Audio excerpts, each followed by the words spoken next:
Dios les bendiga grandemente en esta mañana. Es una gran bendición poder reunirnos un día más en el nombre del Señor para poder adorarle y también escuchar su palabra, que sabemos que tanto bien hace a nuestras almas. Doy nuevamente la bienvenida a quienes nos visitan esta mañana. Sinceramente es de mucho ánimo y alegría poder tenerles acá. Esperamos en el Señor que puedan volvernos a visitar las veces que quieran. Tienen las puertas abiertas, para nosotros siempre va a ser un gusto. Recordando, mis hermanos, que somos parte de algo mucho más grande, somos parte de algo más grande de lo que es la iglesia local, somos un solo cuerpo en Cristo, como dice Pablo en Efesios 4, un solo cuerpo, un solo espíritu, un solo Señor, una sola fe, un solo bautismo, un solo Dios y Padre de todos. De igual manera, si hay algún no creyente o alguien que aún está batallando con el ser o no ser del Señor, decirle que en la vida nada ocurre por casualidad. Si estás aquí, hay propósito. Muchos de esos propósitos son desconocidos, pero nada ocurre en vano. Por tanto, el mensaje de esta mañana también es relevante para ti y para todo aquel que puede escucharlo y guardarlo en su corazón. Como iglesia hemos venido desarrollando una serie de mensajes basados en la primera carta a los Corintios. Dicha carta la hemos abordado versículo a versículo y la semana pasada hemos concluido el capítulo 6 y como suelo hacer al terminar cada sección, hoy haremos una breve pausa en esa serie. Por tanto, en esta ocasión quiero invitarles a que me acompañen al capítulo 14 del libro de Éxodo. Éxodo capítulo 14. Vamos a leer todo el capítulo, vamos a seguir la lectura de su Biblia. Éxodo capítulo 14. Dice así la palabra del Señor. Habló Jehová a Moisés diciendo: Di a los hijos de Israel que den la vuelta y acampen delante de Pi-hahiroc, entre Migdol y el mar hacia Baal-Zephón.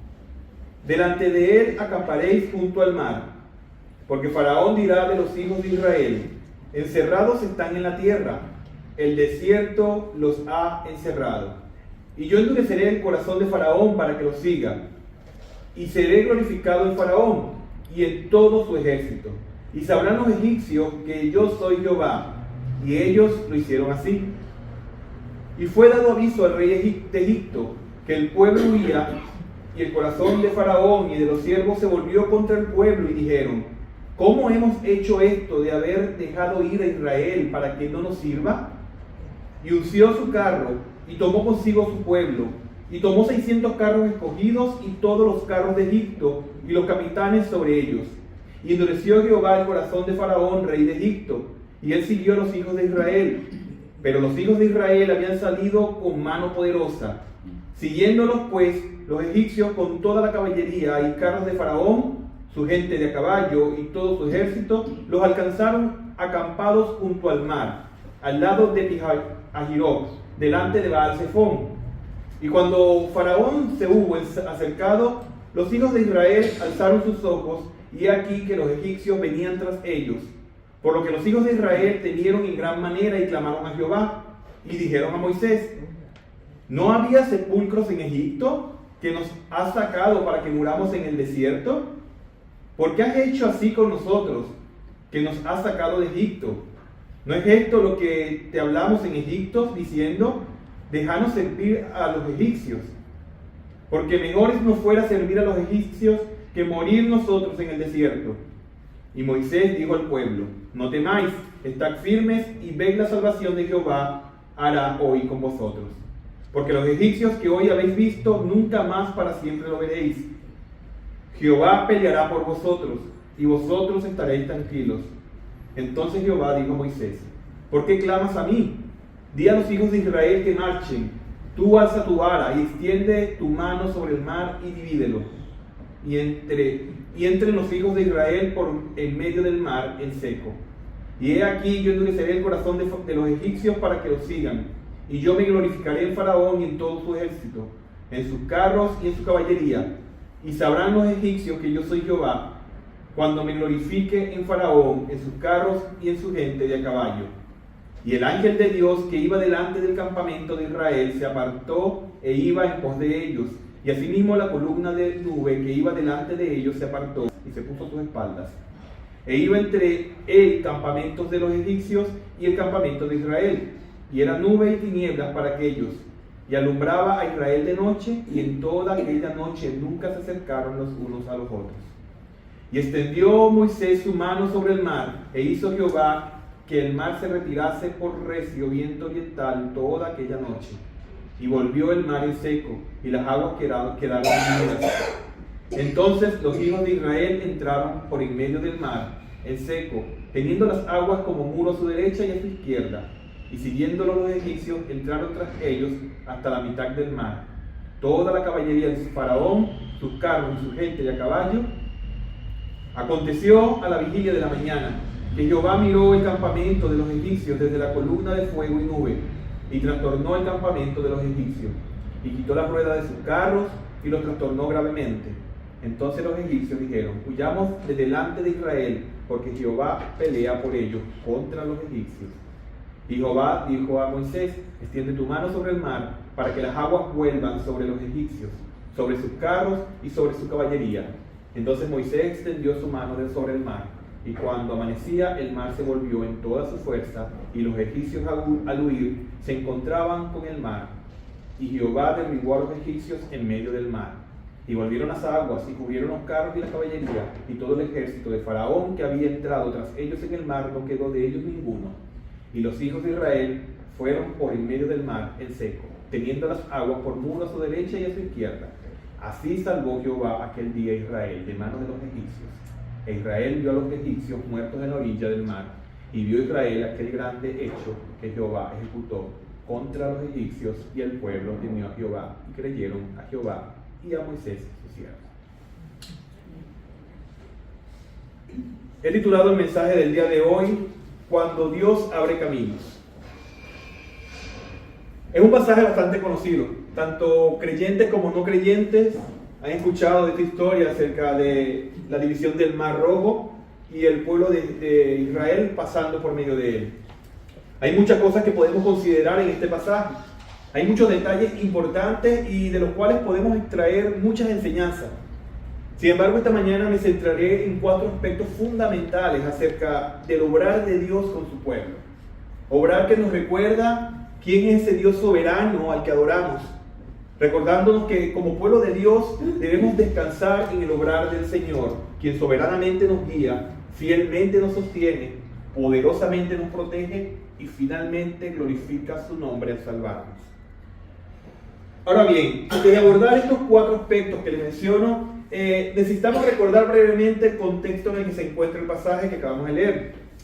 El libro de Éxodo fue escrito por Moisés como parte de los 5 libros que conocemos como el Pentateuco, y fue dado al pueblo de Israel mientras se preparaba para entrar a la tierra prometida. Dios estaba formando una nación para sí mismo, un pueblo que llevaría su nombre y viviría bajo su gobierno. Si pensamos en el flujo de estos libros, vemos que Génesis nos habla de los comienzos, la creación del mundo y del origen del pueblo de Dios. Pero Éxodo nos muestra algo aún más profundo. Nos muestra cómo Dios se revela como el Salvador y el Rey de su pueblo. Hermanos, el libro de Éxodo es uno de los relatos más vivos y poderosos de todo el Antiguo Testamento. Algunos comentaristas incluso lo llaman el Evangelio del Antiguo Testamento, porque en sus páginas encontramos de manera clara el patrón de la redención que más tarde alcanzaría su cumplimiento pleno en Jesucristo. Este libro describe cómo el Señor rescata a Israel de la esclavitud en Egipto, aquellos que eran esclavos oprimidos para ser el pueblo del pacto de Dios, llamados a ser una nación santa, un reino de sacerdotes con el Señor morando en medio de ellos. Desde el primer capítulo vemos el problema. El pueblo de Israel crece tanto en Egipto que un nuevo faraón comienza a verlos como una amenaza. Y así comienza una etapa de dura esclavitud. Pero en medio de esa aflicción, Dios no está ausente. En el capítulo 3, el Señor llama a Moisés y se revela con ese nombre majestuoso, el Yo Soy. El Dios autoexistente, eterno, inmutable y fiel al pacto. El Señor declara allí que ha visto la aflicción de su pueblo, ha escuchado su clamor y ha descendido para librarlos. Y a lo largo de los capítulos siguientes vemos cómo Dios ejecuta juicios sobre Egipto mediante las plagas, demostrando que Él es el único Dios verdadero. En el capítulo 12 encontramos la institución de la Pascua, donde un cordero sacrificado libra al pueblo del juicio venidero. Y sabemos a la luz de toda la Escritura que ese cordero apuntaba hacia Cristo, el Cordero de Dios que quita el pecado del mundo. Después de esto, Dios saca a su pueblo de Egipto y los conduce hacia el desierto. Y algo interesante ocurre allí. El Señor no los lleva por el camino más corto. El texto nos dice que Dios evitó el camino de los filisteos porque sabía que el pueblo podría desanimarse al enfrentarse a una guerra demasiado pronto. Esto ya nos revela algo importante, mis hermanos. Esto nos revela algo importante acerca del carácter de Dios. Él guía a su pueblo con sabiduría perfecta, incluso cuando su dirección no parece lógica desde nuestra perspectiva. Y esto nos lleva directamente al capítulo 14, en el cual estaremos hoy, siendo este un momento decisivo en toda la historia del Éxodo, cuando Dios abre el mar y el pueblo de Israel lo cruza. Aquí encontramos a Israel en una situación aparentemente imposible. Delante de ellos está el mar, detrás de ellos viene el ejército egipcio. Humanamente hablando, no tenían salida. Popularmente decimos, estaban contra la espada y la pared. Pero ellos precisamente estaban allí donde Dios decide manifestar su poder de manera gloriosa. Pues si miramos en la primera parte del versículo 30, encontramos una declaración que resume todo lo que ocurre en este capítulo cuando dice: así salvó Jehová aquel día a Israel de mano de los egipcios. Ese es el corazón del pasaje. Dios salvó a su pueblo. Y hermanos, es verdad que esa verdad que nos pertenece no solo pertenece al pasado, también es una realidad que sostiene la vida del creyente hoy. El mismo Dios que obró en favor de Israel continúa obrando en favor de su iglesia. Por eso podemos afirmar con total convicción que como pueblo de Dios podemos descansar en su obrar. Ahora bien, al examinar cuidadosamente este capítulo encontramos 4 recordatorios del obrar de Dios en nuestras vidas que nos ayudarán a descansar en su carácter salvador. Lo primero que vemos en este pasaje y que debemos recordar es, número 1, Dios guía soberanamente a su pueblo. Dios guía soberanamente a su pueblo.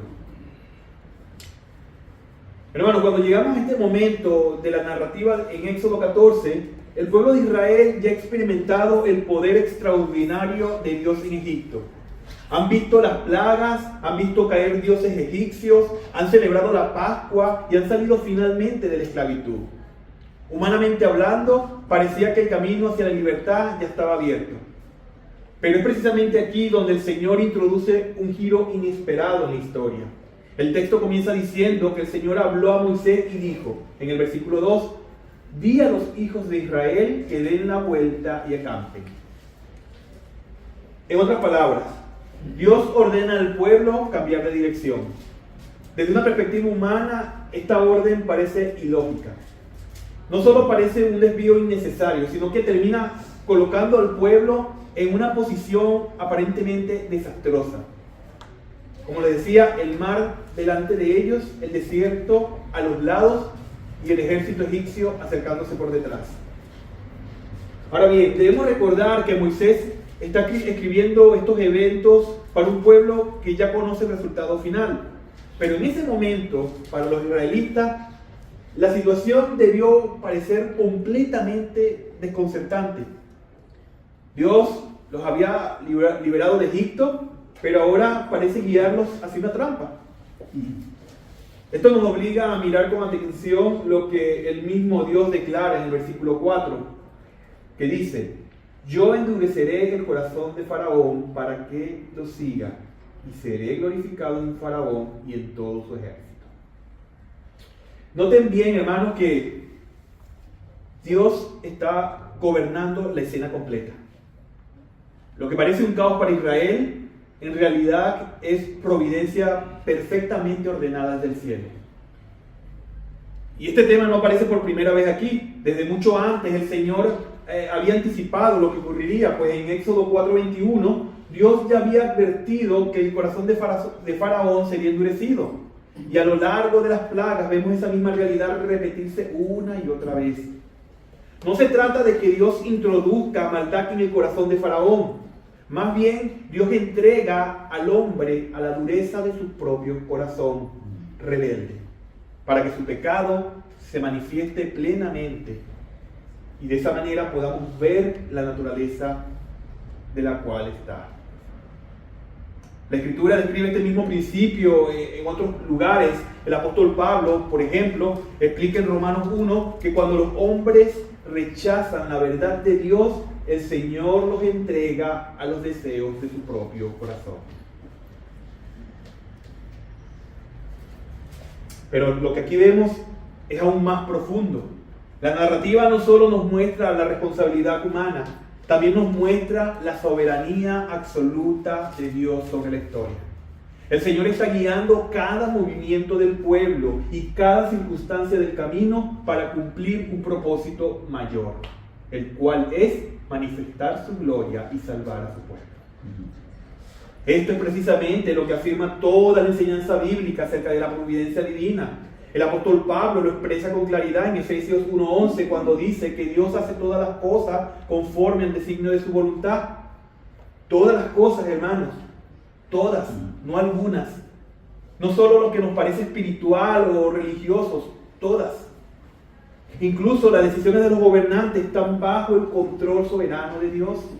Por eso la Escritura afirma en Proverbios 21:1, el corazón del rey está en la mano de Jehová, a todo lo que quiere lo inclina. Esto significa que el avance del ejército egipcio no es un accidente en la historia. No es una amenaza que Dios tenga que improvisar para resolver. No es un problema que Él está intentando resolver y lo cogió por sorpresa. Todo está ocurriendo exactamente como Él lo ha determinado. Hermanos, muchas veces cuando miramos nuestras propias circunstancias y nos encontramos rodeados por situaciones que no entendemos, podemos llegar a pensar que como el pueblo de Israel, Dios nos ha guiado hacia lugares donde no hay escape.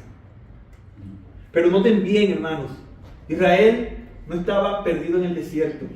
Israel estaba siendo guiado por Dios.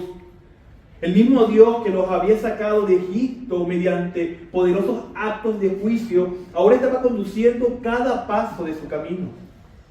Aunque para ellos el panorama parecía confuso, desde el cielo el plan era perfectamente claro. Y eso nos lleva a algo que debemos tener presente, mis hermanos. Esto nos deja una enseñanza práctica, y es que si de verdad estamos descansando en la soberanía de Dios, debemos confiar en su dirección, incluso cuando no comprendamos el camino. Debemos confiar en que el Dios que gobierna la historia también gobierna los detalles de nuestra vida. Nada en la vida del creyente ocurre por accidente. Nada es producto del azar. Nada escapa del control soberano del Señor. Nada de lo que hemos vivido, ningún sufrimiento pasado, ninguna situación desagradable, nada escapa del control soberano de Dios. El apóstol Pablo en Romanos 8:28 resume esta gran verdad al decir: sabemos que a los que aman a Dios todas las cosas ayudan a bien, esto es, a los que conforme a su propósito son llamados. El texto no dice que todas las cosas son buenas, pero sí afirma que todas las cosas, incluso las difíciles, incluso las confusas, las dolorosas, están siendo usadas por Dios para cumplir su propósito redentor en nuestras vidas. Y esto nos conduce al corazón del Evangelio, porque el mayor ejemplo de la soberanía de Dios guiando la historia para la salvación de su pueblo no ocurrió en el Mar Rojo, sino en la cruz. A los ojos humanos, la crucifixión de Cristo parecía una tragedia, parecía un fracaso, una injusticia irreparable. pero en realidad era el cumplimiento perfecto del plan eterno de Dios para salvar a pecadores. Como declara la Escritura en Hechos 2:23, Cristo fue entregado por el determinado consejo y anticipado conocimiento de Dios. Aquello que parecía derrota, en realidad era la victoria más grande de la historia. De la misma manera, hermanos, muchas veces Dios está obrando en nuestras vidas de formas que todavía no podemos comprender. Pero el mismo Dios que abrió el mar delante de Israel es el Dios que dirige cada paso del camino de su pueblo hoy. Por eso el llamado del texto es claro: confía en el Señor, descansa en su providencia y sométete a su dirección.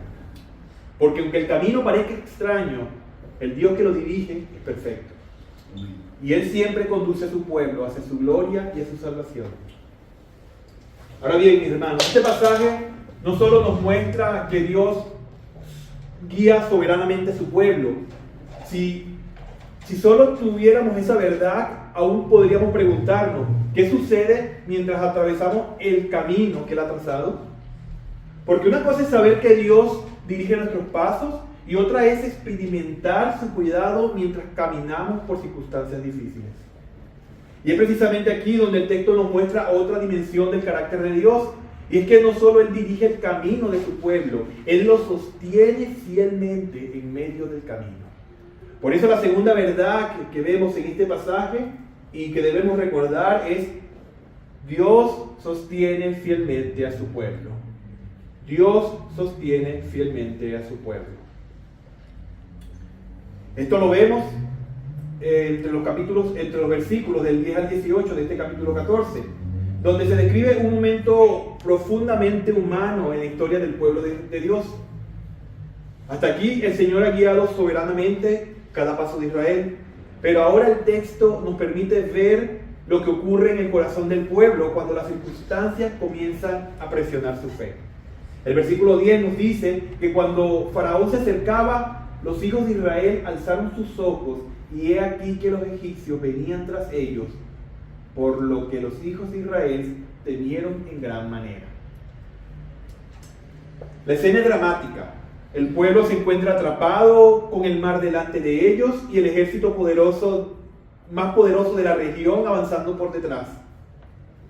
Desde una perspectiva humana no hay salida, pero observen con cuidado que lo que nos está mostrando aquí es lo que está sucediendo en sus corazones. El temor rápidamente se convierte en queja. En los versículos siguientes comienzan a reclamar contra Moisés. En el versículo 11 dice: ¿no había sepulcros en Egipto que nos has sacado para que muramos en el desierto? Esta es una expresión cargada de sarcasmo y desesperación. Egipto era famoso por sus tumbas monumentales y el pueblo usa esa imagen para expresar su frustración. En esencia está diciendo: hubiera sido mejor morir allá que morir aquí. Hermanos, fíjense en la profunda ironía de este momento. Este mismo pueblo había sido testigo de los actos poderosos de Dios en Egipto. Habían visto caer en el Nilo sangre, habían visto el Nilo llenarse de sangre, habían visto la oscuridad cubrir la tierra, habían visto la muerte pasar por las casas de Egipto mientras la sangre del cordero protegía a sus familias en la Pascua. Habían experimentado la liberación milagrosa del Señor. Y sin embargo, ante la primera gran amenaza en el camino, su memoria espiritual parece evaporarse. Eso nos recuerda algo que la Escritura repite constantemente, y es que el temor tiene una forma muy particular de distorsionar nuestra visión de Dios. El miedo tiende a borrar nuestra memoria de las cosas que Dios ha hecho por nosotros. Tiende a borrar nuestra memoria de la fidelidad del Señor. Cuando el corazón se llena de ansiedad, olvidamos lo que Dios ya ha hecho. Ahora bien, en medio de esa crisis, Moisés pronuncia una de las declaraciones más profundas de todo el Antiguo Testamento. Versículo 13 dice: no temáis, estad firmes y ved la salvación que Jehová hará hoy con vosotros. Noten el contraste. El pueblo está dominado por el pánico, pero el siervo de Dios llama al pueblo a la quietud de la fe. Y luego añade una frase que resume toda la teología de la salvación bíblica en el versículo 14. Jehová peleará por vosotros y vosotros estaréis tranquilos. La expresión estaréis tranquilos transmite la idea de permanecer en silencio, de cesar de esforzarse, de dejar de intentar resolver la situación por sus propios medios. Moisés está diciendo, Dios va a actuar. Ustedes deben confiar. Dios va a actuar. Iglesia, esto nos lleva a una verdad doctrinal de enorme importancia. Desde el principio hasta el final de la Escritura, la salvación pertenece al Señor. No es una obra que el hombre inicia o completa. Es una obra que Dios realiza en favor de su pueblo. Israel no iba a cruzar el mar por su fuerza. No iba a derrotar a Egipto con sus armas. Iban a ver la salvación de Dios. Ese patrón se repite de manera aún más clara en el Evangelio. El apóstol Pablo declara en Efesios 2 del 8 al 9, porque por gracia sois salvos por medio de la fe, y esto no es de vosotros, pues es don de Dios, no por obras, para que nadie se gloríe. Así como Israel no contribuyó a su liberación del mar rojo, el pecador no contribuye a su redención espiritual. Dios es quien inicia enviando a Cristo. Dios es quien ejecuta por medio del Evangelio. Y Dios es quien transforma a través de su Espíritu para completar la obra de salvación que empezó en nosotros.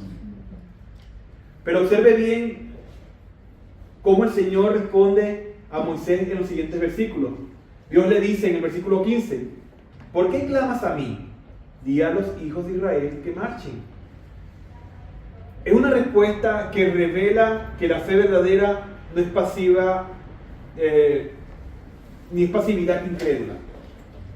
Israel debió confiar, pero también debió avanzar conforme a la dirección de Dios. Nosotros debemos confiar en que Dios añadirá a su iglesia a quienes han de ser salvos, pero nuestra responsabilidad es predicar el Evangelio. No podemos sencillamente quedarnos a esperar que las personas entren por esa puerta. Debemos ir, pues como dice Romanos 10:14, ¿cómo pues invocarán a aquel en el cual no han creído? ¿Y cómo creerán en aquel de quien no han oído? ¿Y cómo irán sin haber quien les predique? Tenemos una responsabilidad. Tenemos una responsabilidad que debemos asumir en obediencia y con gozo. Y es el mismo patrón de toda la Escritura. Debemos confiar, pero a la vez ser obedientes. Fíjense que después de mandar al pueblo a marchar, Dios ordena a Moisés extender su vara sobre el mar, anticipando el milagro que vendría. Esto nos muestra algo importante sobre la fidelidad de Dios. El Señor no solo promete salvar, Él actúa poderosamente para cumplir su promesa.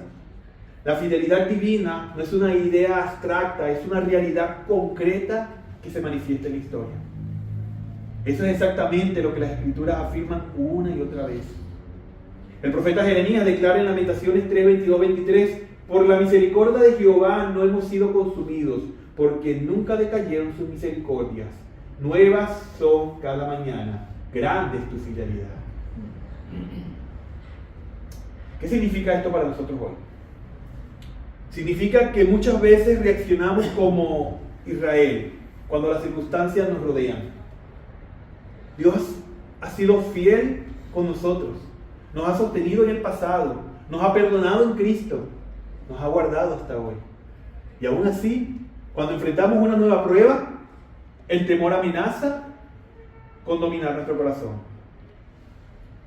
De repente olvidamos las evidencias pasadas de la gracia de Dios, pero la Escritura nos exhorta claramente a algo, mis hermanos.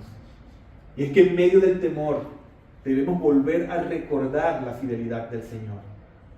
Cuando el miedo levanta su voz, el creyente debe responder mirando nuevamente a las promesas de Dios. Porque la fidelidad que sostuvo a Israel en el desierto es la misma fidelidad que sostiene a su iglesia hoy. Es la misma fidelidad que se vio expresada de la manera más gloriosa en Jesucristo. Si Dios no escatimó a su propio Hijo para salvarnos, ¿cómo no cumplirá también todas sus promesas? Como dice Pablo en Romanos 8:32, el que no escatimó ni su propio Hijo, sino que lo entregó por todos nosotros, ¿cómo no nos dará también con Él todas las cosas?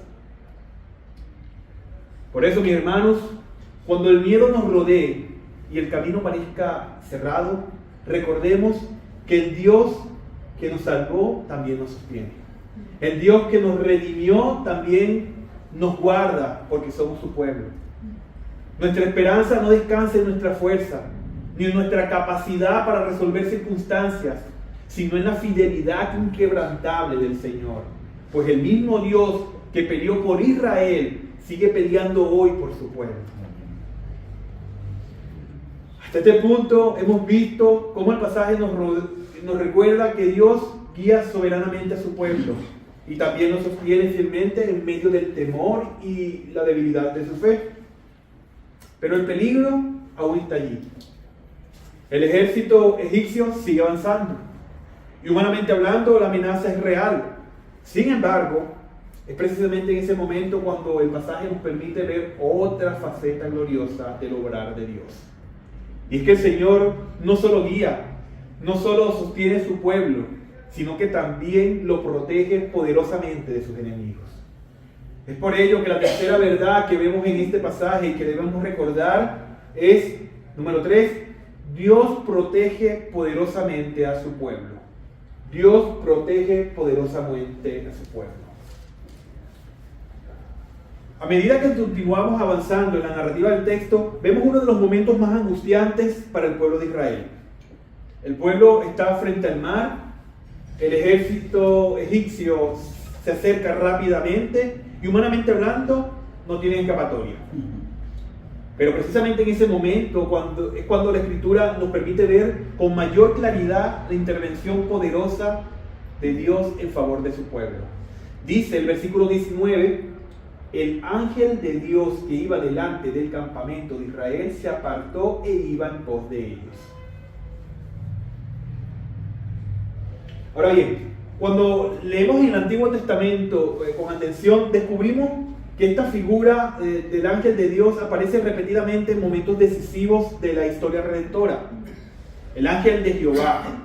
El ángel de Jehová habla con autoridad divina, actúa con poder divino y recibe honra que solo le corresponde a Dios. Por eso, claramente podemos determinar que este ángel es el que en teología llamamos una cristofanía. Dicho en palabras sencillas, es una preencarnación de Cristo, es decir, una manifestación del Hijo de Dios antes de la encarnación. Por tanto, aquí la Escritura nos muestra que el Hijo eterno de Dios ha sido siempre el mediador de la relación entre Dios y su pueblo. El mismo Señor Jesucristo enseñó en Juan 5:46 que Moisés escribió acerca de él. ¿Y quién escribió Éxodo? Moisés.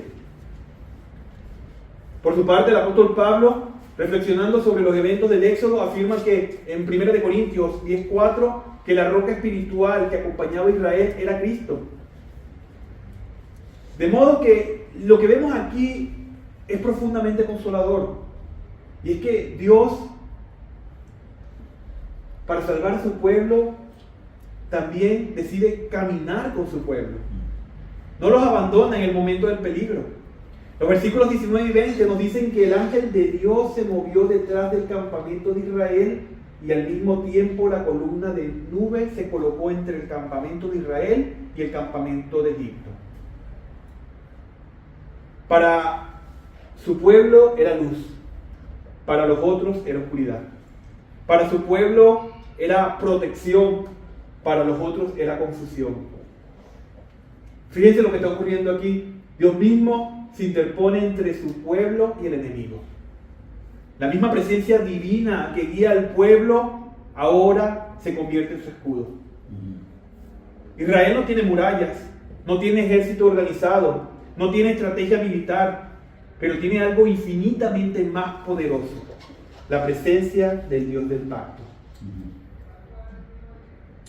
Y si por si le quedaban dudas al pueblo de Israel, el Señor iba a obrar milagrosamente. Pues Dios ordena a Moisés extender su mano sobre el mar.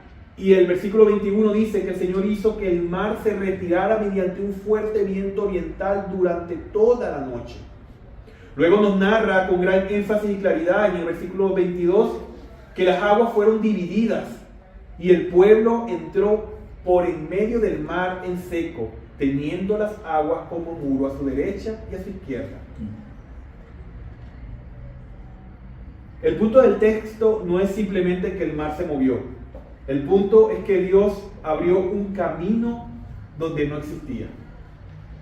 La expresión en seco aparece repetidamente en el relato, subrayando que el paso de Israel no fue un accidente natural ni un terreno fangoso apenas transitable. Fue una intervención sobrenatural del Señor. Donde había un mar, dejó un camino completamente seco. Mientras Israel avanza, el ejército egipcio intenta hacer lo mismo. Pero entonces el texto nos dice algo muy significativo en el versículo 24. Dice: Jehová miró al campamento de los egipcios desde la columna de fuego y nube y trastornó el campamento de los egipcios. Hermanos, el Dios que había estado protegiendo a su pueblo ahora dirige su mirada hacia el ejército enemigo. Y esa mirada es suficiente para traer confusión y juicio. Las ruedas de los carros comienzan a trabarse. El avance se vuelve imposible. Y los egipcios finalmente reconocen lo que ya es evidente. Dice el versículo 25: y quitó las ruedas de sus carros y los trastornó gravemente. Entonces los egipcios dijeron: huyamos de delante de Israel, porque Jehová pelea por ellos.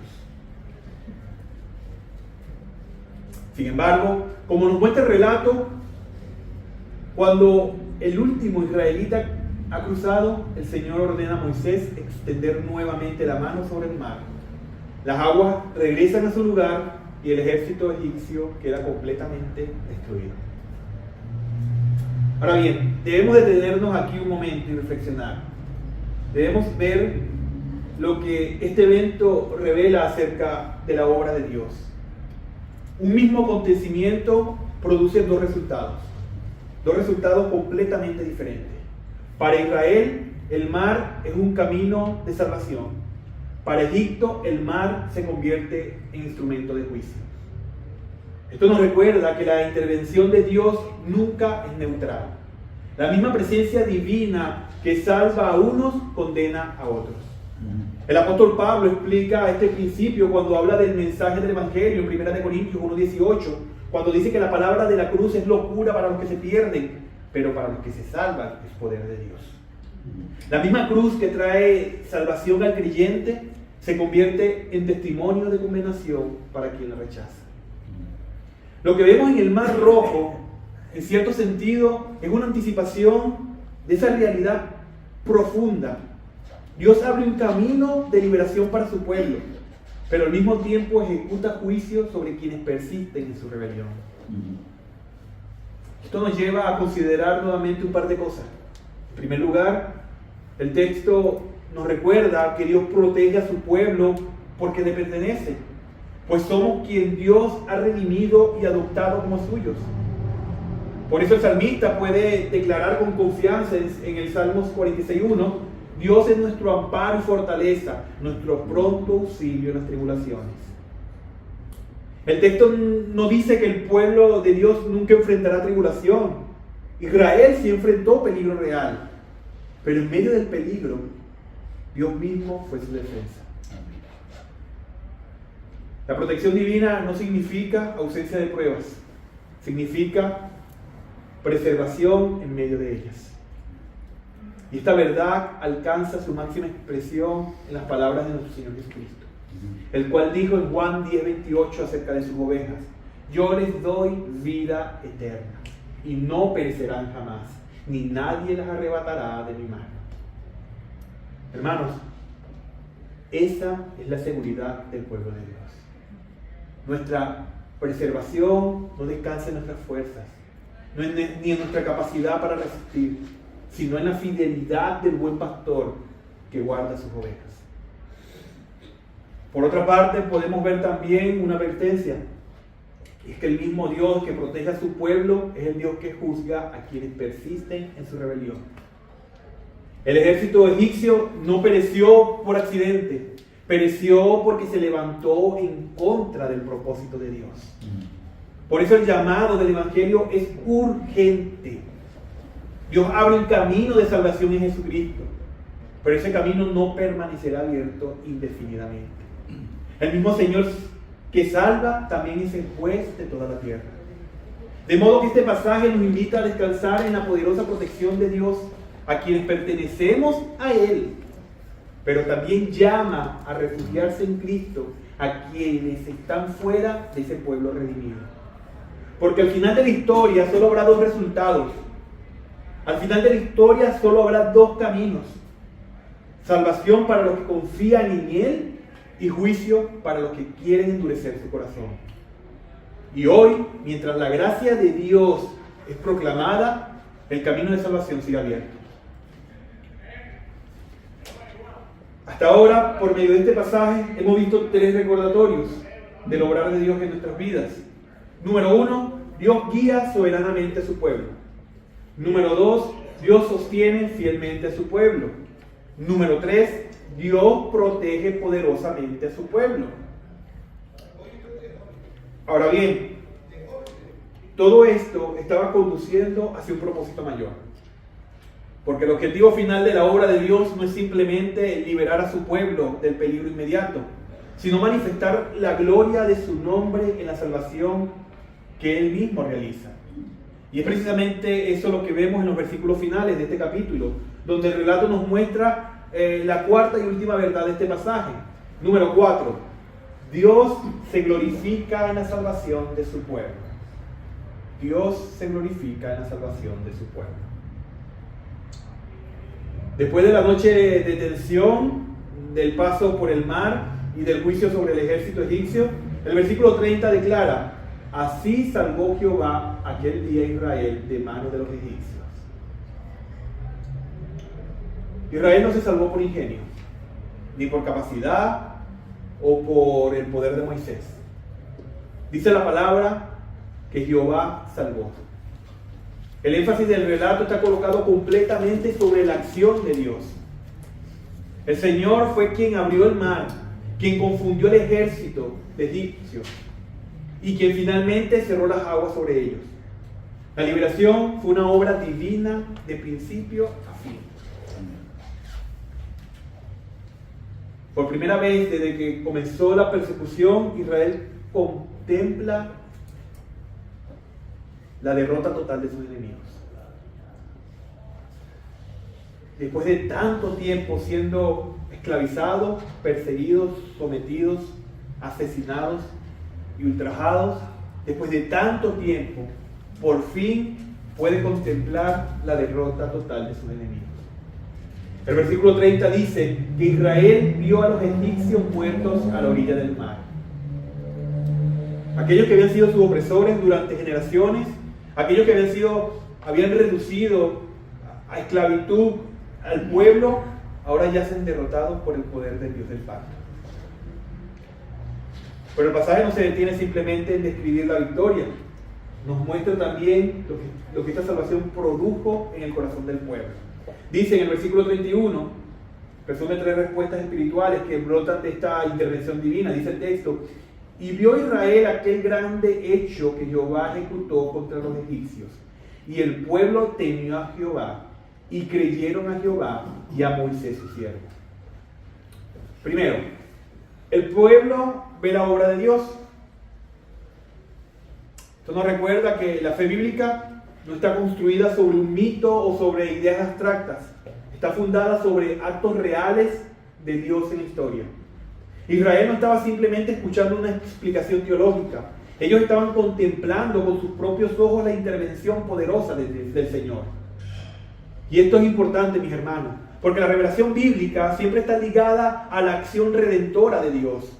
El Señor se da a conocer no solo por palabras, sino por obras. Y aquí Israel ve claramente que su liberación no fue producto de la casualidad, sino del poder soberano de Dios.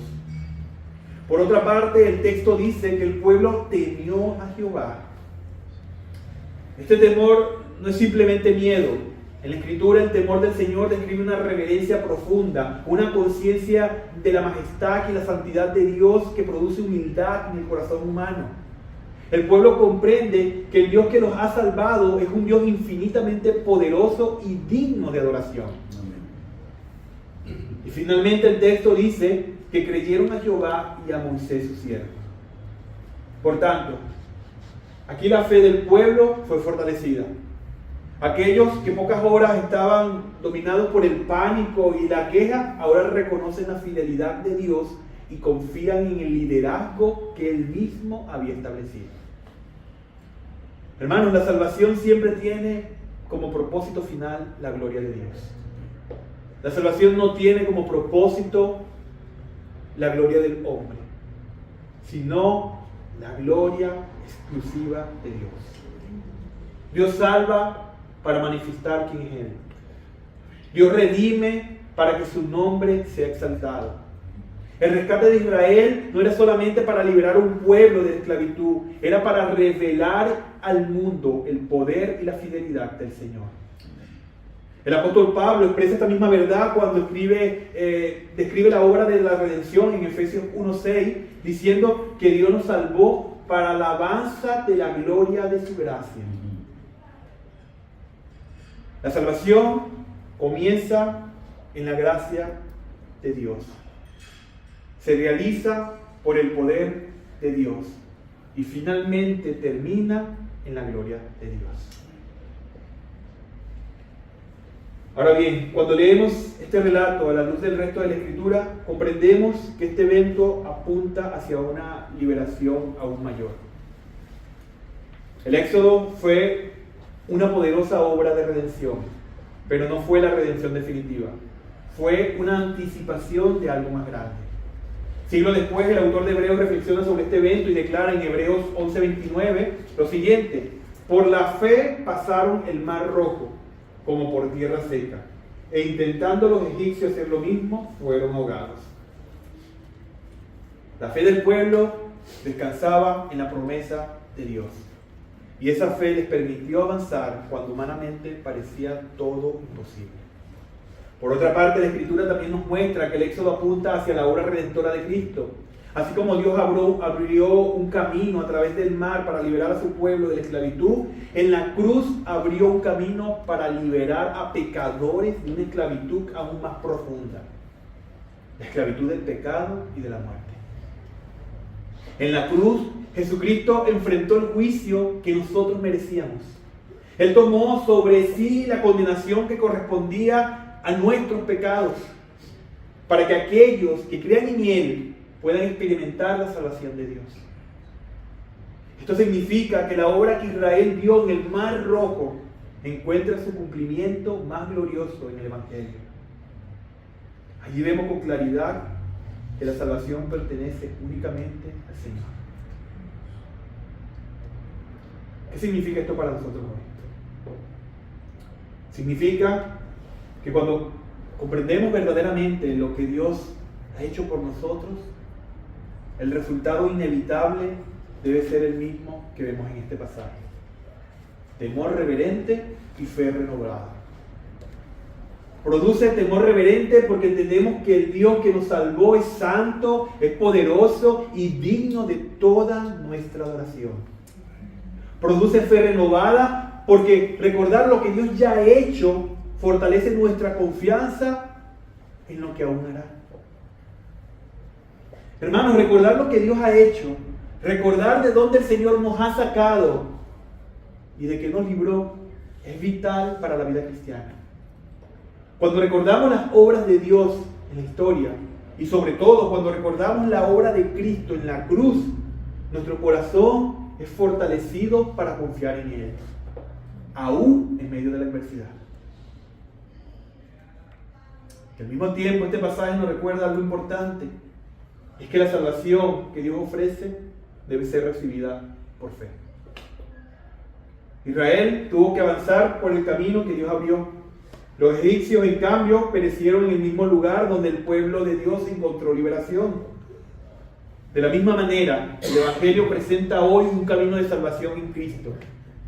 aquellos que confían en Él encuentran vida, perdón y reconciliación con Dios. Pero quienes lo rechazan permanecen bajo juicio. Hoy es el día de salvación. El Señor, una vez más, habla directamente a nuestro corazón. Una vez más nos recuerda que sin Él no somos nada. Que sin Él no podemos avanzar. Que todo lo que tenemos es gracias a Él. Que si hoy hemos abierto los ojos esta mañana es gracias a Él. Porque su misericordia la ha renovado esta mañana. ¿Cuántas personas ni siquiera han podido abrir sus ojos esta mañana? ¿Cuántas personas pueden siquiera sostenerse en sus propios pies? ¿Cuántas personas siquiera tienen que comer? Crea o no en el Señor, Él tiene control de todo.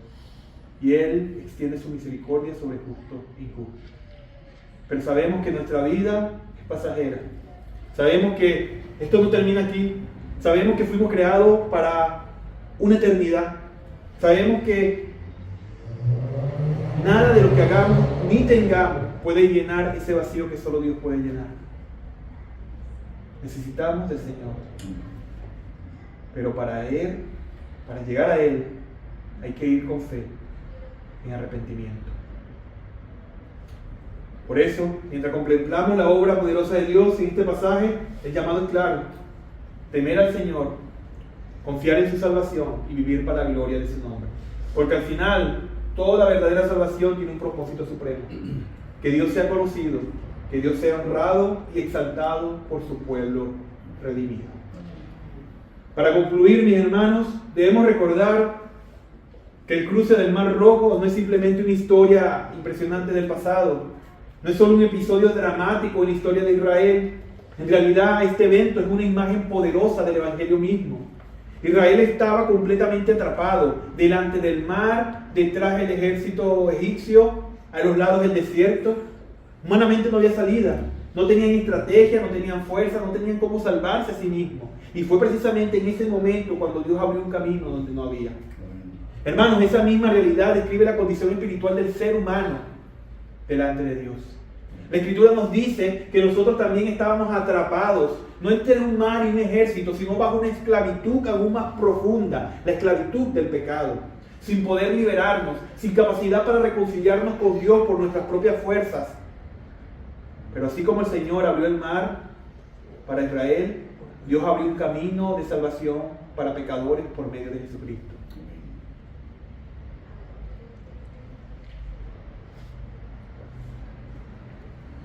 El mismo Dios que abrió el mar delante de Israel es el Dios que abrió el camino eterno de salvación por medio de Jesucristo. Y ese Dios sigue guiando, ese Dios sigue sosteniendo y guardando a su pueblo hoy. Así que, hermanos, caminemos confiando en el Señor, descansemos en su carácter, vivamos para su gloria, porque cuando Dios abre un camino, nadie puede cerrarlo. Y cuando Dios salva a su pueblo, lo hace para siempre. Vamos a orar.